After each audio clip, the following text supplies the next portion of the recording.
Hello and welcome to Nanosecond Sports Fix Cavaliers Edition Part 2. Because I didn't realize I didn't have all my equipment turned on until halfway through the video. So, the Cavs hired Kenny Atkinson, who failed at least once as a coach in Brooklyn, but you also gotta consider that Kenny Atkinson was put in a bad position for a coaching job, having two very ego-driven players in Kyrie Irving and Kevin Durant. So that he's a good developmental coach, and I think he'll be able to do good because he was the lead assistant under Steve Kerr, and so he coached both Steph and Steph Durant Steph Durant, Klay Thompson, and Draymond Green as an assistant. I don't know how much he had of say in their development, but he has coached for him, Mike D'Antoni, and Ty Lue. Obviously, Ty Lue won Cleveland a championship, so that you can say LeBron won them a championship, but Ty Lue was still the coach. So I give a lot of credit to Ty Lue. Sorry, I'm going through and clearing out the video that I just made because that had no sound. And I cannot have videos without sound because that is not a good thing and it's not showing up on YouTube. So, for those watching on Twitch and other places live, please comment, say hi. So Kenny Atkinson, who's also talked with Donovan Mitchell and Jared Allen, who I have concerns about Jared Allen because I've heard rumors that he might not have been as hurt as he might have let on in the playoffs last year, and they really needed him.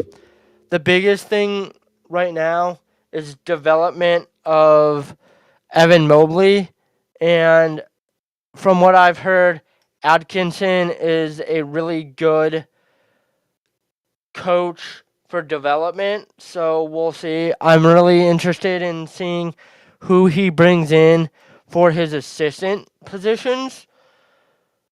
So we have that to look forward to. We have Isaac Okoro, who switched representations, so it'll be really interesting to see if he ends up demanding a trade like Darius Garland, who is going to demand a trade if... Sorry, I had to take the glasses off because of the glare that I just noticed. And I just want to address something, if I didn't already in this video. I did tweet out a joke saying the Cavs hired Paul Podesta as head coach, and I've already had that addressed with me by somebody that they fell for it. So, it is Kenny Atkinson, not Paul Podesta. But for anybody who knows me, I am not a Podesta fan. So, I just take any chance I get at ragging on the guy. Because he is not a football guy, and I'm not a fan of the idea of putting a guy who is a baseball guy who sucked as a baseball guy as mostly the main leader of a football team other than the ownership. So, yeah, for those who saw me tweet that out, I'm gonna admit that was a joke. I just wanted to rag on D Podesta a little bit. Anyway, back to sports side of things. Let's get to the Guardians, who have amazingly a 49 and 26 record. They start at 6:35 Eastern Time against Baltimore, who has a 48 and 29 record. So the Guardians have a 3-game lead on them in the record category in the American League. They still need some pitching, I will say. Gavin Williams is going to come off the injured list soon, and I, for one, am interested to see what they do because of the fact that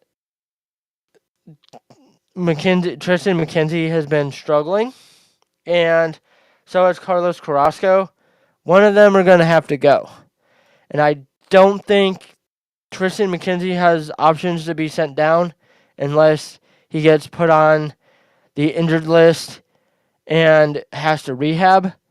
So, honestly, I think they should shut him down for the year because from what I heard, he actually didn't have the Tommy John surgery that he needed at the end of last season.